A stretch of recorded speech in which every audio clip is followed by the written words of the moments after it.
What's growing on, gardeners? It's Tuesday, March 19th, and the new growing season is here on the southeastern coast of North Carolina. And on today's video, I'm going to share with you 5 different veggies that you'd be crazy not to plant right now. I just planted all of these things out in my garden this week, and I bet you can too.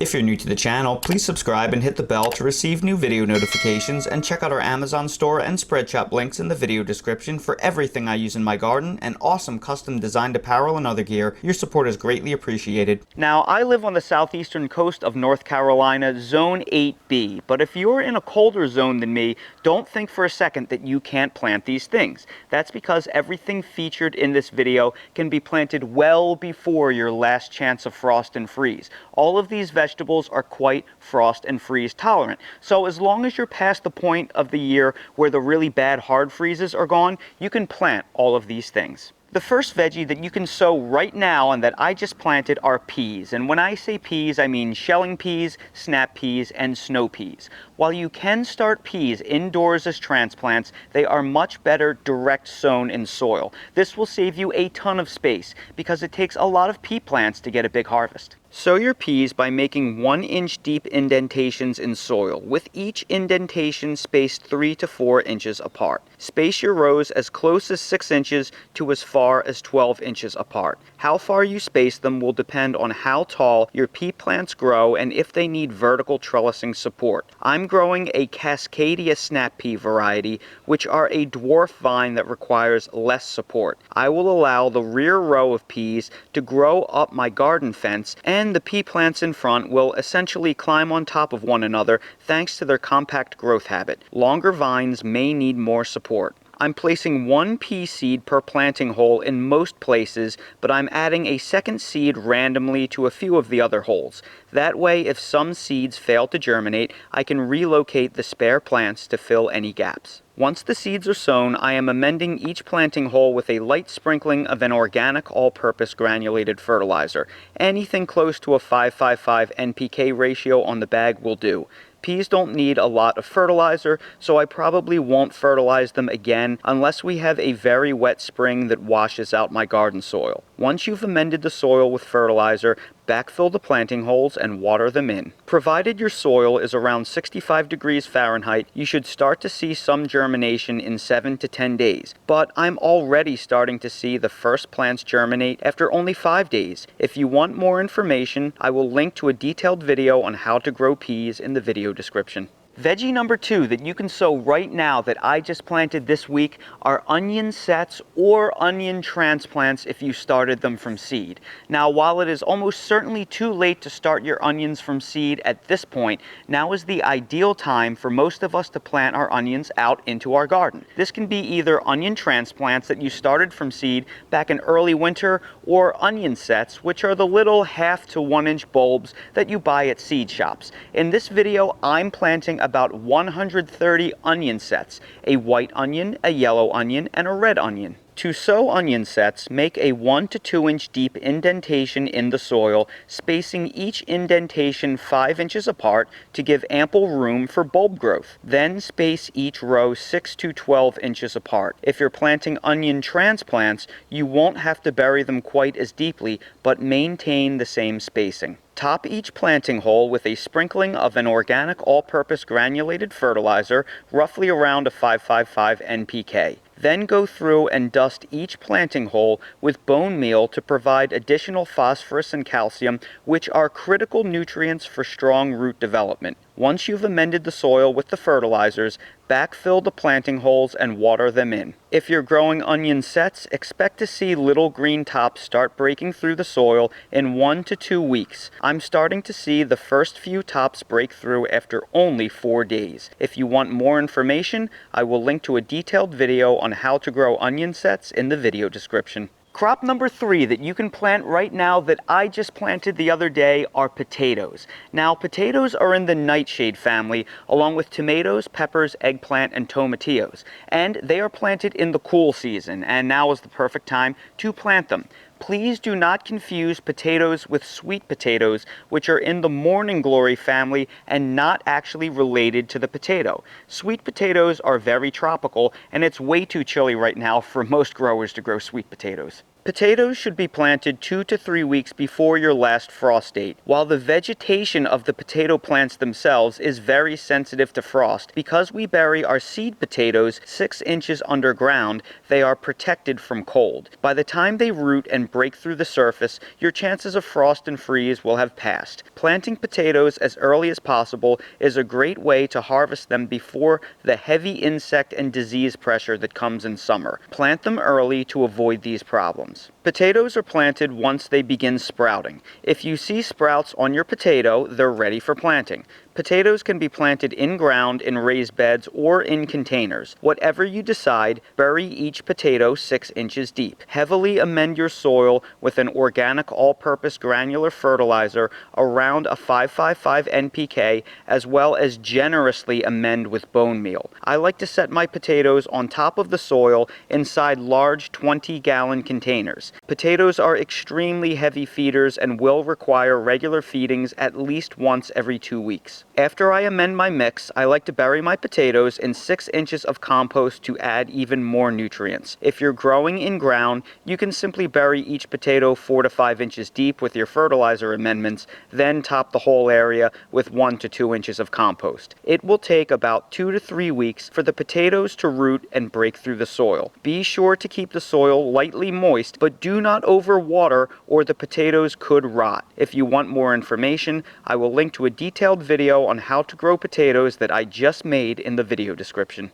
And veggies 4 and 5 that you'd be crazy not to plant right now are carrots and beets, and I'm going to show you how to plant each of them in real time. Sowing beets is going to be one of the easiest things you've ever done. However, that doesn't mean that there aren't a few tricks of the trade. Now, if you read the back of your seed packets, you'll see that beets should be sown to a depth of 1/2 inch and then thinned to 3 inches. However, there's a little bit of a trick when it comes to growing beets. And that's because each individual beet seed is actually not a single individual seed. It's a collection of 3 to 6 seeds. So because of that, there's no need to overseed beets. You only need to put one of these seeds in each planting hole, and you'll probably have numerous different seedlings pop up and then have to thin them later. So we are going to take our fingertips and we are going to make 1/2 inch deep holes in the soil at least 3 inches apart. And if we go closer to 4 inches, that's better than going too tightly, because we want to have plenty of room for the bulbs of the beets to expand. We don't want to restrict how large they can be by clustering the beets too closely together. And then we are going to drop 1 seed in each planting hole. And then we will cover them up and tamp them down. And last but not least, we will sprinkle just a small amount of organic 555 granular fertilizer on top. And that's really all you need to do to plant beets. Now, planting carrots is a little bit trickier, and that's because carrots are very tiny seeds that struggle to germinate. You can make your life easier by getting these coated seeds. They're coated in a natural red clay to make them easier to handle and see. But if you can't find clay-coated seeds, that's fine. You just need a few tricks of the trade. Now, I like taking a piece of rebar, and I like making a very shallow trench, only about 1/8 of an inch deep, in order to bury my carrots. And then I want to space them, each individual row about 4 to 6 inches apart, just so I give each carrot enough room to spread. And then we are going to start placing the carrot seeds. And it's very important that you significantly overseed the trenches, because carrots have a very poor germination rate. They're very shallow sown, so anytime you get really heavy rain, you run the risk of your trenches washing out and you losing those carrot seeds. I've had carrot seeds germinate in the aisles of my garden beds so many times because they're so shallow sown on the surface. When you get heavy rain, it just washes that seed away. And thanks to this pink clay coat on the seed, you can see how easy it is to see where every single seed went. Carrot seed, when it's not coated, is really hard to find. So if you can find your seed that has that pink clay coat on it, it really is a lifesaver. Now that everything is in place, I'm just going to very lightly amend the trenches and the planting area in general with an organic all-purpose granular fertilizer. And then one thing I love to do is actually to backfill the trenches with some peat moss. And the reason why I like doing this is because peat moss actually retains moisture very well. If you just backfill with the soil, because there's a pretty heavy sand component to soil, it can wash away pretty heavily when you get rain. So I find if you can backfill these trenches with peat moss, it actually does a better job of compacting and holding in and retaining moisture when you're only backfilling it with an 1/8 inch of soil or so. So this is a really cool way to lock everything in place and retain moisture more easily. But if you can't do this or you don't want to do this, you can always just use the natural soil. Just be aware it may be more prone to washing out. And then the last thing I'm going to do is just sprinkle this area with a little bit more all-purpose fertilizer. Now in the past I've shown you a way to maximize your carrot seed germination. Because carrot seed has such poor germination rates and it's sown so shallow, heavy rain washes it away with ease. So a way you can prevent that is by placing a wooden board over your trenches, and then the wooden board will lock that soil into place if it rains, and it will also maintain moisture underneath the soil by preventing evaporation and dramatically lead to higher germination rates. However, some of you have told me that you have issues with pill bugs collecting underneath a wood board. And if that in fact is the case and you struggle with pill bugs, what you can do is you can take a piece of agricultural fabric like this, and then you can place the agricultural fabric over the rows that you just sowed, because pill bugs will not collect underneath it. Or you could double up, you could put down the fabric and then put the board on top. Just keep in mind that because carrot seeds are sown so shallow, you will have to keep the area lightly moist. So you may have to give it a light watering every single day.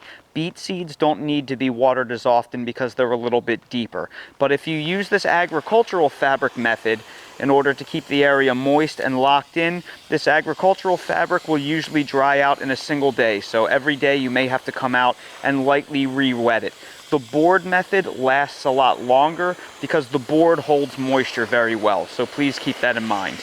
And that right there are 5 things that I planted in my garden this week, and I bet you can too. So everybody, I sure hope you found this video helpful. If you did, please make sure to hit that like button, subscribe to the channel, and please ring that notification bell so you're notified when I release more videos like these. If you're curious about any of the products that I featured in this video or that I use in my garden in general, I will link them all down in the video description in my Amazon storefront. So expand the video description, click on the Amazon link, you'll see everything I use in real life. And while you're down there, check out my spread shop for custom merch if you want to support the channel. Thank you all so much for watching, and I hope to see all of you again on the next video. Uh-oh. It looks like Dale wants to go outside to have a whale of a time. Let's take him out. All right. Time for a whale of a Dale. And go, Dale! You're getting clumsy, buddy. You used to be a better catcher. I'm gonna come and get that. I'm gonna get that. Ah! Oh, I got it. Oh, good boy. Ready? And go. What are you, hot already? Are you quitting already? We have one day where it's 80 degrees and you're only good for one run. All right, buddy. You can sun puddle. Have fun in the corner sniffing.